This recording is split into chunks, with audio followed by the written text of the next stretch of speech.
All right, Shalom. Yeah, I want to give all praises to Yahweh Ba'Shem, Yahweh Shai Ba'Shem, Racha Kodash, the one of the apostles and elders of Great Millstone who rule well, and peace and salutations to you, sincere active out there pushing the truth across the four corners of the earth. And I just wanted to jump on some subjects because we got a chance to go and fellowship with the brothers down in Jefferson City, Missouri. And the brother said, one thing that really stuck out, which is very important, that one thing that we're doing, because after you do something, for a certain amount of time, then, it can kind of get to a point where you kind of lose focus, in what you're doing, or you can't be 100% at all times, although you should strive to be.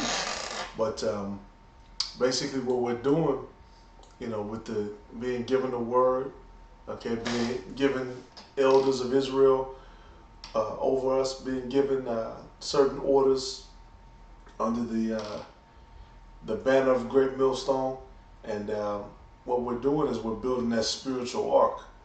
This is why we're doing the things we're doing. This is why brothers are putting so much energy into committing and going forward, towards the ministry, because we're trying to build this spiritual ark, for us to be able to be safe when the time of this shit hitting the fan, and that stuff is coming, because all over the earth you can see.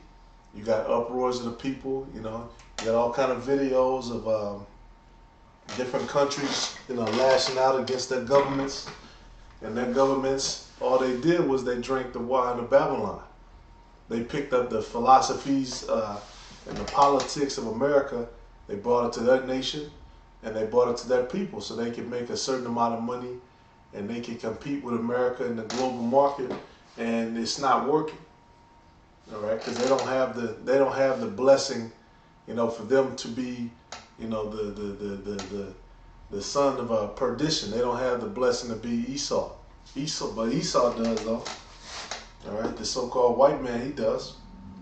And this is 1 Peter 3:17. It said, "For it is better if the will of the Most High be so, that ye suffer for well-doing than for evil-doing. For Yahweh Shai also hath once suffered for sins, the just for the unjust, that he might bring us to the Most High, being put to death in the flesh, but quickened by the Spirit." And that's true, man. We have been quickened by the Spirit. We have been quickened. We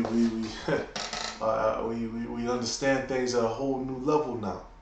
And the Lord will give you the jewels that He gives you. And that's another thing we were talking about. Different men on different levels, and there's nothing wrong with that. Different blessings, different gifts. It's a diversity. All right, and it says, by which also he went and preached unto the spirits in prison, which sometime were disobedient, when once the long suffering of the Most High waited in the days of Noah, while the ark was preparing, wherein few, that is 8 souls, were saved by water. The like figure whereunto even baptism doth also now save us, not the putting away of the filth of the flesh, but the answer of a good conscience toward the Most High, by the resurrection of Yahweh Shai. Right, who is going into heaven is on the right hand of the Most High, angels and authorities and powers being made subject unto him. Hey, so basically, it's using the ark as it's a metaphor. All right, and even during these times, he's talking about, look, this is why we're doing it. This is why we're going down this particular path. And people come up, they'll give you their little spiel. They'll give you what they believe. All of it goes back to Esau. They'll give you. They'll try to come with false signs. They'll come with their religion. They'll come with their opinion on what things should be. But that's not what it is.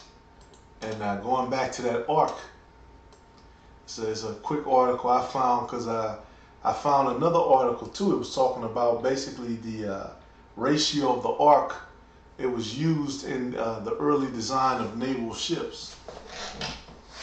I don't have that particular one pulled up. You can look that one up, but this is a different one. It says the Taba, the ark, was made from gopher wood, had nest inside. It was covered with pitch-like substance inside and out. It's gonna go in. It's 300 by 50 by 30 cubits. What's the important part of that?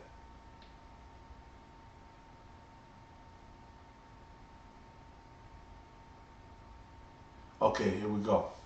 The scientific study endorses seaworthiness of ark. The proportions of the ark were found to be carefully balance the conflicting demands of stability, comfort, and strength. And they got it right in the middle. Because the Most High gave the Most High gave Noah the specifics, and that was kind of something we discussed at camp. In order for you to create, because they'll say, these people were stupid, they were backwards, they were cavemen or whatever. But here it is, for you to build this ark, an ark that's that big, you have to understand texturing, how to apply certain things to wood. You have to understand wood carving, how to cut wood a certain way, which particular wood he used gopher wood, but which particular wood is able to be seaworthy, is able to hold the seal, because some woods, they crack. Some woods are very hard, they can't do that. He would have to kind of understand dimensions. That he would have to understand scaffolding, because he would have to, in order for you to create a piece of wood this big, you have to use some sort of scaffold. He'd have to understand, math. He'd have to understand, because, just because you make it, that doesn't make it seaworthy. So basically, Noah had to prophesy, which is what we're doing, but he also had to be building up his own ark for his family, and according to the exact specifications that the Most High gave.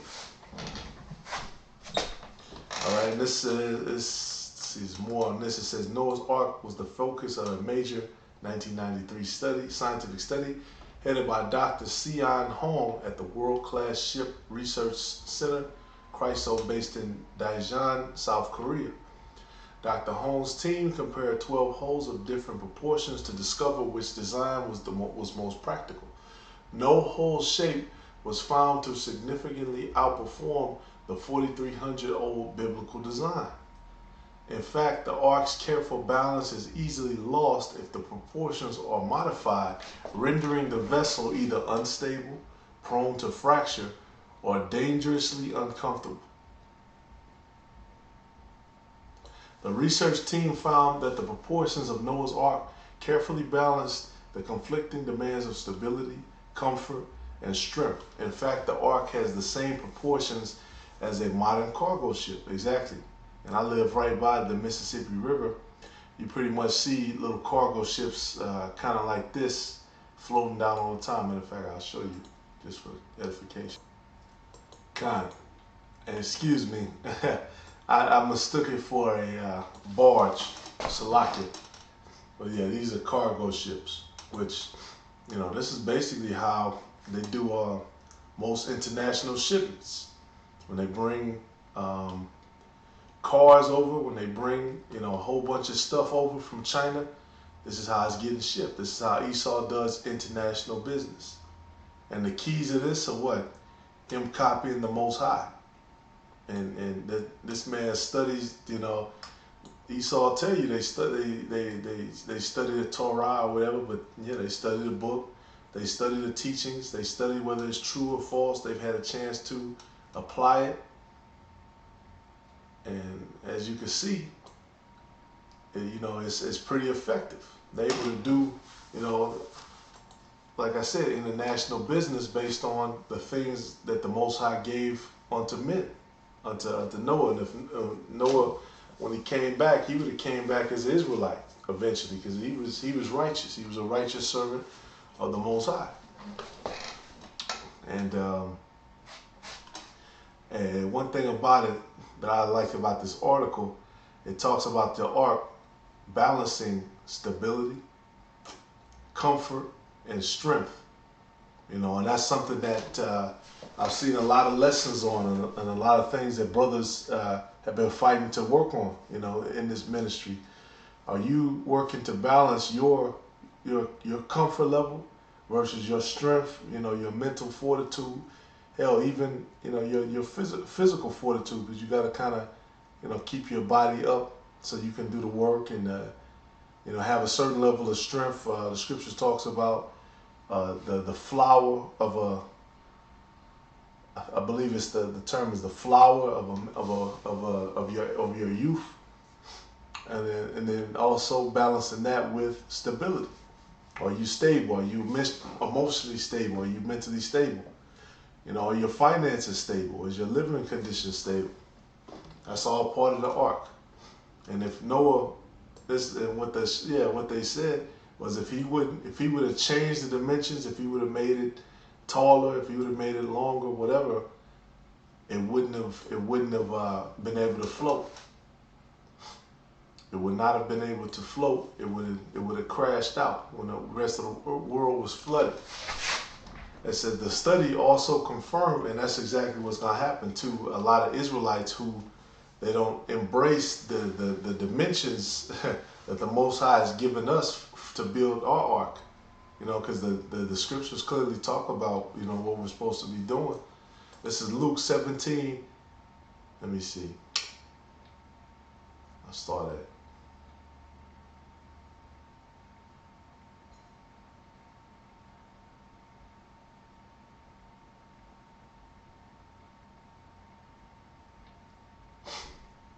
All right, here we go. Luke 17:22.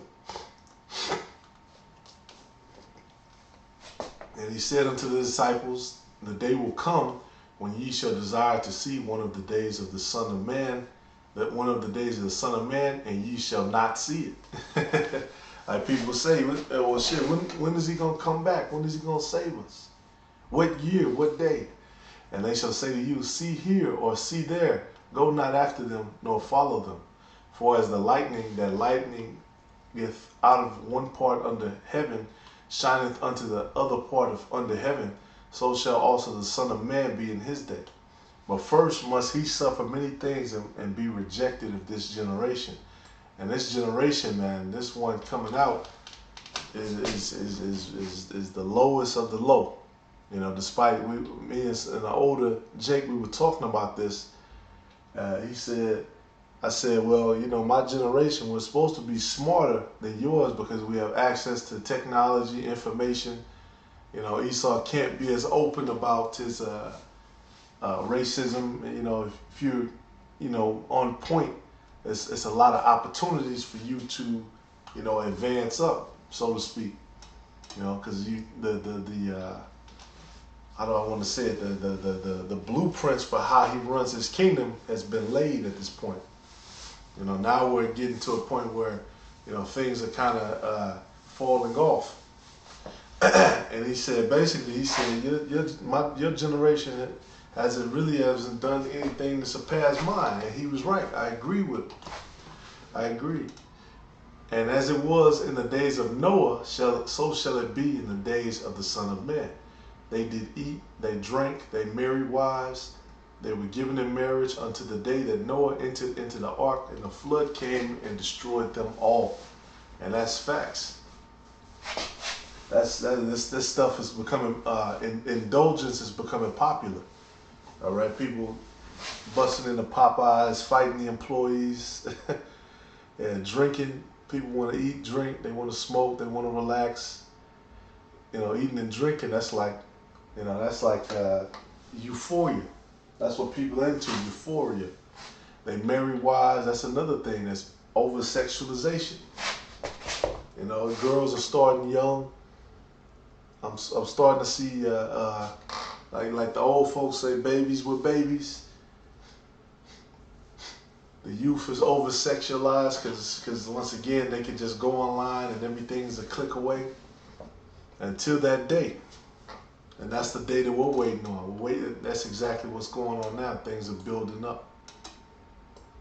All right, it says the study also confirmed that the ark can handle waves as high as 100 feet. Dr. Hong is now general director of the facility and claims life came from the sea. Obviously, not the words of a creationist. Blah blah blah. Oh yeah, on a mission to promote the worldwide flood. Endorsing the seaworthiness of Noah's Ark obviously did not damage Dr. Hong's credibility, and this is the guy. If he's in Korea, you know, he's I believe they'd be Ammonites. So he was a principal research scientist, and he has a bachelor's degree in naval architecture and a PhD in applied mechanics. So this is actually all of this stuff that's written has actually been proven. It's actually been proven. So, hey, this is all of this stuff, man. Like brothers were going into, we were talking about all of these ancient things that people are researching and are looking up. They're trying to prove wrong. They're trying to find holes in it. It's not happening. It's not happening. People are looking and you know, after, you know, maybe understanding takes longer, but you know, the things in the ancient world, because they were given by the Creator, these things were given by the Creator, so they couldn't fail. And that's how Israel is supposed to be. We were given the things from the Creator, and so, you know, we were you know, put on a certain level. We were the apple of the eye of the Most High. Hey, so just wanted to edify on that, you know, because this isn't just, you know, old school. This isn't just old church knowledge. All of this stuff is real and it's applicable, and there's some depth to it. So, Lord willing, this is edifying. Matter of fact, I'm going to read a little bit more, because it says, was Noah's Ark the biggest ship ever built?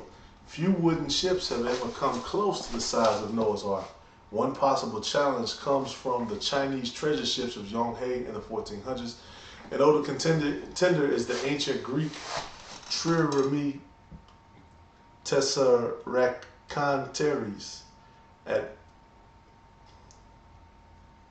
At first, historians dismissed ancient Greek claims that the Tessaractanteres were 425 feet long. But as more information was learned, the reputation of these early shipbuilders grew markedly. One of the greatest challenges to the construction of large wooden ships is finding a way to lay planks around the outside in a way that will ensure little or no leaking, which is caused when there is too much movement between the planks. Apparently, the Greeks had access to an extraordinary method of planking that was lost for centuries and only recently brought to light by marine archaeology, which is probably Jake again. It said the ark is near the maximum size that is known to be possible for a wooden vessel. There you go. So even then they got these other ships by comparison. Even with Esau's modern day technology, the things of the Bible still stand up. Hey, Lord willing, is edifying for you. Call hello Yahweh Yahweh Shai. Hey, brothers, continue to build your spiritual ark. Continue to do the work of the Lord in faith and in charity. Shalom.